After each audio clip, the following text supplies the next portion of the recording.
ও এলাকার মা, একদিন এই এলাকার মধ্যে তুমি এসেছিলে লাল শাড়ি পরে গো মা, আবার একদিন এই এলাকা থেকেই তুমি সাদা একটা কাপড় পরে ওই গুরুস্থানের দিকে রওনা হয়ে যাবা। ও মা, বেশি দিনের কথা নয়, তুমি এই এলাকার মধ্যে এসেছো লাল শাড়ি পরে। হিসাব করো, হিসাব করো, তোমার বয়স বেশি দিন হয় নাই এলাকার মধ্যে এসেছো। আবার হঠাৎ করে এলাকায় থেকে সাদা একটা কাপড় পরে ওই গেট দিয়ে তোমাকে বের করে অন্ধকার কবরে শুয়ে রাখবে। ও মা, এই চিন্তা করে গুনাহ থেকে ফিরে যাও। গুনাহ থেকে ফিরে স্বামীর খেদমত করো, গুনাহ থেকে ফিরে নামাজ আদায় করো, গুনাহ থেকে ফিরে আল্লাহর হুকুম মানো, গুনাহ থেকে ফিরে নবীর সুন্নাত তরিকায় চলো। ও মা, জান্নাতের আশা যদি করো, ও বাবা জান্নাতের আশা। আসসালামু আলাইকুম ওয়া রাহমাতুল্লাহি ওয়া বারাকাতুহু। আলহামদুলিল্লাহ, আল্লাহ পাকের লাখো কোটি শুকর যে আল্লাহ পাক রব্বুল আলামিন আমাকে আপনাকে জান্নাতের বাগান জালিসুর রহমানে আসার বসার তৌফিক দান করেছেন। এই কারণে সকলে দিল থেকে জবান খুলে শুকরিয়া জ্ঞাপন করি, সকলে বলি আলহামদুলিল্লাহ। প্রিয় সম্মানিত মুসলমান, যারা এখনো আপনারা এদিক সেদিক ঘোরাফেরা করতেছেন, অতি শীঘ্রই আপনারা প্যান্ডেলের নিচে চলে আসুন। এটা একটা জান্নাতের বাগান জালিসুর রহমান। এই বাগানে আসলে আপনাদের লস হবে না, ক্ষতি হবে না, বরং এই বাগানে কোনো ব্যক্তি যদি আসতে পারে তার জন্য অনেক উপকৃত রয়েছে, উপকার রয়েছে। সমস্ত কবিরা গুনাহকে আল্লাহ তাআলা মাফ করে দিবেন। সবাই অতি তাড়াতাড়ি আপনারা এইখানে চলে আসেন, কোরআন ও হাদিস থেকে কিছু আলোচনা শুনবেন। আল্লাহ তাআলা রব্বুল আলামিন এই আলোচনার শোনার মাধ্যমে এটাকে উসিলা মনে করে, উসিলা ধরে আল্লাহ তাআলা আমাকে আপনাকে জান্নাত দিয়ে দিতে পারে। প্রিয় মুসলমান, তার জন্য আপনারা সকলে অতি তাড়াতাড়ি চলে আসুন। আমি বেশি কথা বলবো না, ছোট্ট একটু একটা কথা বলবো, তারপরে ইনশাআল্লাহ আমি আলোচনা শেষ করব, কারণ নামাজের সময় হয়ে যাচ্ছে। প্রিয় সম্মানিত মুসলমান, হযরত নবী করিম সাল্লাল্লাহু আলাইহি সাল্লাতু ওয়াস সালাম, হযরত মুহাম্মদ রাসূলুল্লাহ সাল্লাল্লাহু আলাইহি সাল্লামকে 3 দিন যাবত খুঁজে পাওয়া যায় না।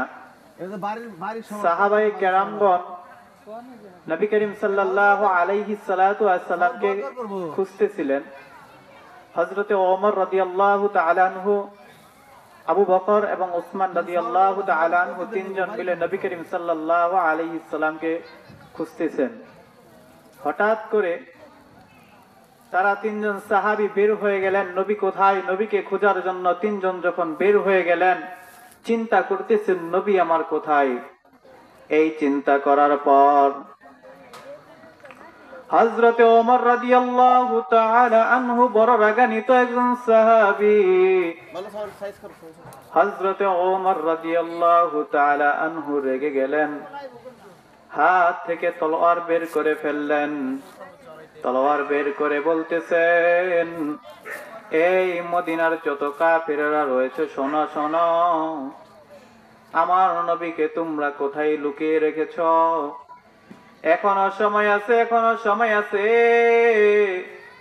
আমার নবীকে তোমরা বের করে দাও। যদি নবীকে বের করে না দাও, আমার হাতের তলোয়ার থেকে কিন্তু তোমরা কেউ রেহাই পাবা না। সম্মানিত মুসলমান বন্ধু, যখন মাত্র এই কথা বলে ফেললেন, এই কথা বলার সাথে সাথে অন্য অন্য সাহাবায়ে কেরাম ডাক দিয়ে বলেন, ভাই ওমর, এত রাগান্বিত হলে হবে না। ভাই ওমর, এত রাগ দেখালে হবে না। আমাদের কাজ হলো এখন নবী কোথায়, নবীকে তালাশ করতে হবে, নবীকে বের করতে হবে। এই কথা বলে তিনজন সাহাবী রওনা দিয়ে দিল, বের হয়ে গেল আমার নবীকে খোঁজার জন্য। নবী কোথায়, নবী কোথায়? নবীকে খোঁজার জন্য বের হয়ে গেল। তিনজন সাহাবী দৌড়াতে শুরু করলো, নবী কোথায়? দৌড়াতে দৌড়াতে মদিনার শেষ প্রান্তে চলে গেলেন। যায়া দেখেন একজন রাখাল ছাগল বকরি চড়াইতেছে। সেই রাখালকে অমর ডাকতে বলে, ও ভাই রাখাল, তুমি কি এই দিক দিয়ে আমার নবীকে দেখছো নি?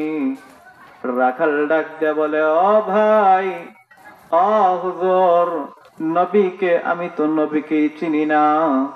ওমর ডাক দিয়ে বলে, হাই হাই, কি বলে এই রাখাল নবীকে চিনে না? এই কথা বলার পর তিনজন সাহাবী আবার দৌড়ানো শুরু করলো। পিছন থেকে রাখাল ডাক দিয়ে বলে, হুজুর একটু কথা শুনে যান, শুনে যান।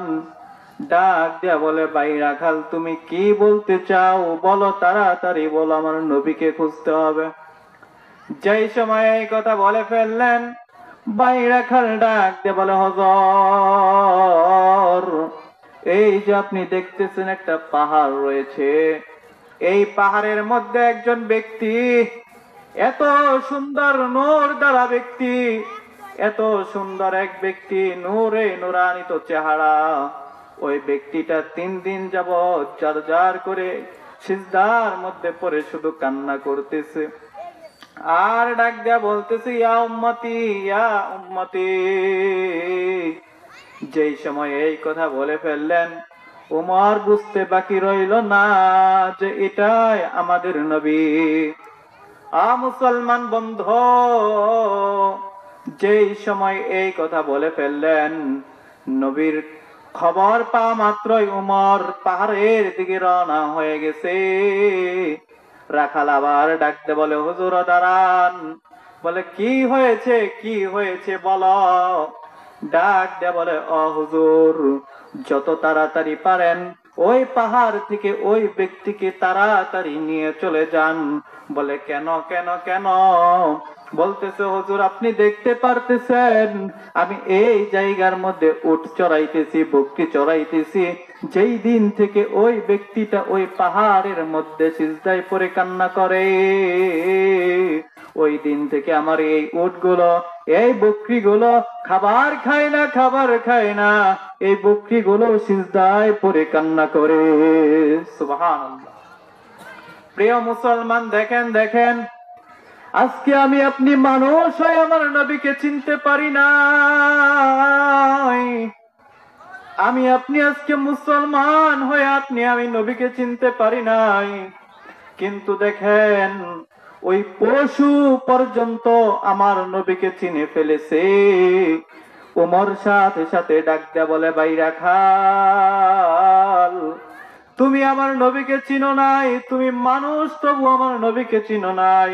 দেখো দেখো, তুমি যেই বকরি গুলো পালতেছো, যেই ওট গুলো তুমি নিয়ে পালতেছো, এইখানে চড়ানোর জন্য নিয়ে আসছো, সেই বকরি, সেই ওট আমার নবীকে চিনে গেছে।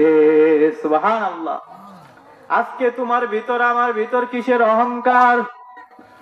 মুসলমান, আজকে মরলে কালকে 2 দিন, কিসের অহংকার? মুসলমান, তুমি কিসের অহংকারী দেখাও? এখনো সাবধান হয়ে যাও, মৃত্যুর কথা স্মরণে নিয়ে আসো। মুসলমান, তাকায়া দেখো, দাদার আগে নাতি চলে যায়, বাবার আগে সন্তান চলে যায়, যায় কিনা? মুসলমান, সন্তান চলে যায়, বাবা দুনিয়ার মধ্যে থাকে। এর জন্য বলতেছি ভাই, সময় অনেক কম, এখনো সময় আছে, এখনো সময় আছে। খাঁটি দিলে তওবা করো, আল্লাহর দরবারে তওবা করার পর খাঁটি দিলে তওবা করে আল্লাহর কাছে মাপ চায় না। আল্লাহ, জীবনে অনেক গুনাহ করেছি, আর গুনাহ করব না। মালিক, গুনাহ করতে করতে পাহাড় পরিমাণ গুনাহ করে ফেলেছি রে মালিক। এইভাবে আল্লাহর কাছে কান্না করো, এইভাবে কান্না করার পর আল্লাহর কাছে বলো, আল্লাহ দুনিয়াতে আর গুনাহ করব না। ও এলাকার মা, একদিন এই এলাকার মধ্যে তুমি এসেছিলে লাল শাড়ি পরে গো মা, আবার একদিন এই এলাকা থেকেই তুমি সাদা একটা কাপড় পরে ওই গুরুস্থানের দিকে রওনা হয়ে যাবা। ও মা, বেশি দিনের কথা নয়, তুমি এই এলাকার মধ্যে এসেছো লাল শাড়ি পরে। হিসাব করো, হিসাব করো, তোমার বয়স বেশি দিন হয় নাই এলাকার মধ্যে এসেছো। আবার হঠাৎ করে এলাকায় থেকে সাদা একটা কাপড় পরে ওই গেট দিয়ে তোমাকে বের করে অন্ধকার কবরে শুয়ে রাখবে। ও মা, এই চিন্তা করে গুনাহ থেকে ফিরে যাও, গুনাহ থেকে ফিরে স্বামীর খেদমত করো, গুনাহ থেকে ফিরে নামাজ আদায় করো, গুনাহ থেকে ফিরে আল্লাহর হুকুম মানো, গুনাহ থেকে ফিরে নবীর সুন্নাত তরিকায় চলো। ও মা, জান্নাতের আশা যদি করো, ও বাবা জান্নাতের আশা যদি করেন, তাহলে এখনো সময় আছে, এখনো সময় আছে। আপনি গুনাহ থেকে লিপ্ত, গুনাহ থেকে সরে যান, গুনাহ থেকে ফারেক হন। ফারেক হওয়ার পর আল্লাহর কাছে তওবা করেন। আল্লাহর কাছে তওবা করার পর আপনি আবার ইসলামের পথে ফিরে আসেন। আল্লাহু আকবার। প্রিয় সম্মানিত মুসলমান, সময় অনেক কম, যার কারণে আর বেশি আমি আলোচনা বাড়াবো না। এইখানে আমি আমার আলোচনা শেষ করব। আসসালামু আলাইকুম ওয়া রাহমাতুল্লাহি ওয়া বারাকাতুহু।